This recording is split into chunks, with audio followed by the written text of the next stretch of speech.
नमस्कार, आप देख रहे हैं न्यूज़ 18। मैं हूं आपके साथ रुचिका राज। नेपाल की राजनीति में बालेन मैजिक ने इतिहास तो रच दिया, लेकिन क्या ये कुर्सी उनके पास रहेगी?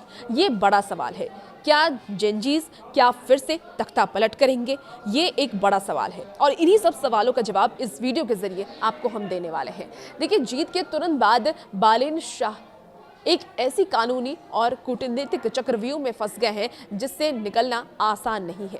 एक तरफ उनकी नागरिकता पर सवाल उठ रहे हैं, तो दूसरी तरफ भारत और चीन जैसे दिग्गज पड़ोसी देश उनकी अगली चाल का इंतजार कर रहे हैं।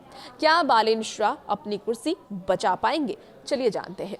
देखिए, विवाद की जड़ है एक एशेज यानी कि शाह।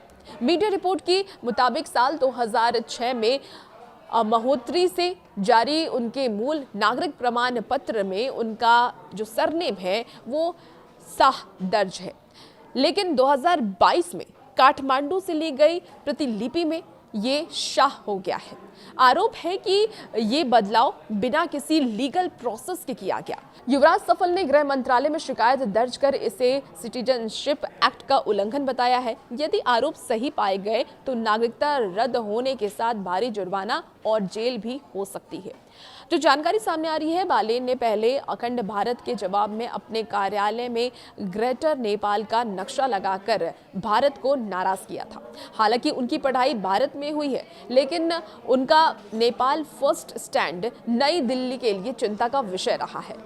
अब चीन का इस पर क्या रुख है वो भी जान लेते हैं। तो बालेन शाह ने हाल ही में चीन के BRI प्रोजेक्ट्स पर कड़ा रुख अपनाया है, जिससे कि बीजिंग में हलचल है। विशेषज्ञों की माने तो बालेन शाह पुरानी पीढ़ी के प्रो इंडिया या प्रो चीन टैक्स से हट करके एक लेन देन यानी कि जो लेन देन वाली नीति होती है वो अपना सकते हैं, जो दोनों देशों के लिए चुनौतीपूर्ण होगी। सिर्फ विदेशी ताकतें ही नहीं, घर के अंदर भी पहाड़ जैसी चुनौतियां हैं। KP शर्मा ओली जैसे दिग्गजों को वो हराकर सत्ता की ओर तो बढ़े हैं, जो उन्हें आसानी से काम करने नहीं देने वाले हैं। नागरिकता का मुद्दा उनके विरोधियों के लिए एक बड़ा हथियार बन गया है। इसके अलावा युवाओं यानी जिन्हें हम जेनजीज भी कहते हैं, जेनजीज की उम्मीदों पर खड़ा उतरना और भ्रष्टाचार मुक्त शासन देना उनकी प्राथमिकता होगी। क्या बालेन शाह इन चुनौतियों को पार कर पाएंगे या विवादों में ही उलझ कर रह जाएंगे? ये देखना दिलचस्प होने वाला है। आपको क्या लगता है, शाह और शाह का ये विवाद उनकी राजनीतिक पारी खत्म कर देगी? अपनी राय कमेंट बॉक्स में जरूर बताइएगा और भी ऐसे वीडियोस के लिए बने रहिए न्यूज़ 18 के साथ।